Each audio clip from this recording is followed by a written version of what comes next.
পৃথিবীতে একজন মানুষই শুধু জানতেন যে তিনি পৃথিবীতে কতদিন বাঁচবেন, সেটা হচ্ছে সাইয়েদনা আদম আলাইহিস সালাম। ওনাকে বলে দেওয়া হয়েছিল উমরুকা আলফু সানা, তুমি পৃথিবীতে বাঁচবে 1000 বছর। কয় বছর?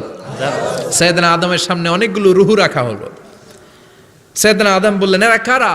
আল্লাহ বললেন, এরা হচ্ছে নাসালুক, তোমার বংশধর, পৃথিবীতে তোমার পর এরা পৃথিবীতে আসবে। সাইয়েদনা আদম বললেন, আল্লাহ ওই যে একটা রুহু দেখা যায়, এটার নাম কি? আল্লাহ বললেন, হাদা ইবনুকা দাউদ, এটা তোমার ছেলে দাউদ, সে দুনিয়াতে নবী হয়ে আসবে, তার ছেলে সুলাইমানও নবী হয়ে আসবে। সাইয়েদনা আদম বললেন, মাবুদ, আমার ছেলে দাউদের কত বছর হায়াত আপনি দিয়েছেন? আল্লাহ বললেন, 40 সানা, মাত্র 40 বছর, 4 ইয়ার্স, 40 বছর তোমার ছেলেটা বাঁচবে। ও আল্লাহ, আমি বাঁচবো কয় বছর? তুমি বাঁচবা 1000 বছর।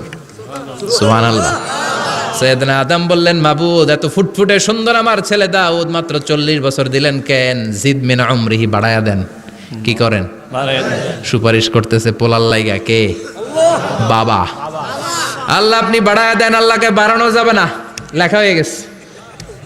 রুফিআতিল আকলাম ওয়া জাফফাতিস সুহুফ, কলম তুলে নেওয়া হয়েছে আর কালি শুকায় গেছে, আর কিছু করা যাবে? সাইয়েদনা আদম বললেন, মাবুদ, আমার 1000 বছর কেন দিলেন? আমার এই সুন্দর ফুটফুটে ছেলেটারে মাত্র শুধুমাত্র 40 বছর কেন দিলেন? ও মাবুদ, আমার 1000 বছরের দরকার নাই, আমার 1000 বছর থেকে 60 বছর আমি আমার ছেলেরে দিয়ে দিলাম। দাউদ আলাইহিস সালাম বাঁচবে 40 বছর, তো বাপ আদম যদি আরো 60 দেয়, 40 আর 60 মিলে কত হয়? 100। ভালো হিসাব বোঝে এরা, 100। আর আদম আলাইহিস সালাম পেয়েছিলেন 1000 বছর, 60 কমে গেলে রইল কত? 940 বছর পৃথিবীতে থাকার পরে মালাকুল মাউত চলে এসেছে।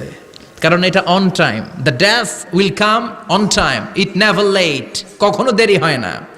আল্লাহ বললেন, লিকুল্লি উম্মাতিন আজালুন ফাইযা জাআ আজালুহুম লা ইস্তাখিরুনা সাআতান ওয়ালা ইস্তাকদিমুন।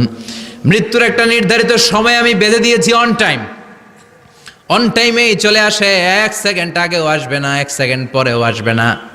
940 বছর বয়সে মালাকুল মাউত এসে হাজির, এসে বলল, জিইতু আন আকবাদা রূহাক, রূহ কবজ করতে আসছি। আদম আলাইহিস সালাম বললেন, রূহ কবজ করতে আসছো মানে? আমি বাঁচবো তো 1000 বছর। কয় বছর?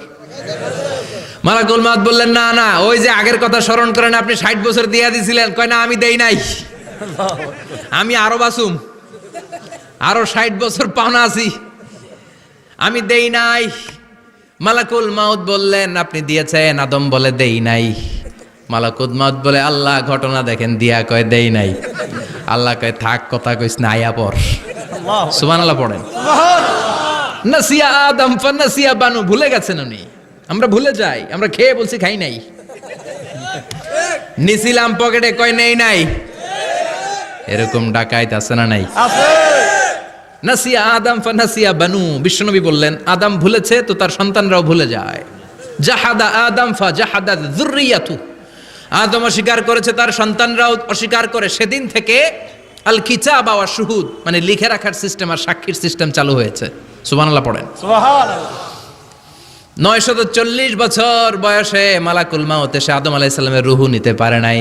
উনি 1000 বছর যখন হয়েছে তখন এসে সাইয়েদনা আদম আলাইহিস সালামের রূহ কবজ করেছে।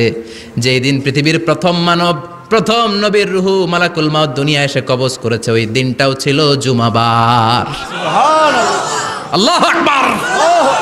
আবার বিশ্বনবী বললেন, লা তাকুমুস সাআহ ইল্লা ফি ইয়াউমিল জুমআহ ইযা যুলজিলাতিল আরদু জিলজালাহা ওয়া আখরাজাতিল আরদু আসকালাহা ইযা রুজ্জাতিল আরদু রাজ্জান ওয়া বুসাতিল জিবালু বাসসা। কিয়ামতের দিন পৃথিবীটাকে একটা প্রকম্পন দিয়ে কাঁপিয়ে দিবে কে? মারাত্মক একটা ঝাঁকুনি দিবে আল্লাহ, পুরো পৃথিবীটা কেঁপে ভেঙে চুরে খান খান হয়ে যাবে। এই ঝাঁকুনি আর আর্থকোয়েক, ভূমিকম্প এর ঘটনাটা যেদিন ঘটবে ওই দিনটাও হচ্ছে জুমার দিন। চিৎকার করে পড়েন সুবহানাল্লাহ।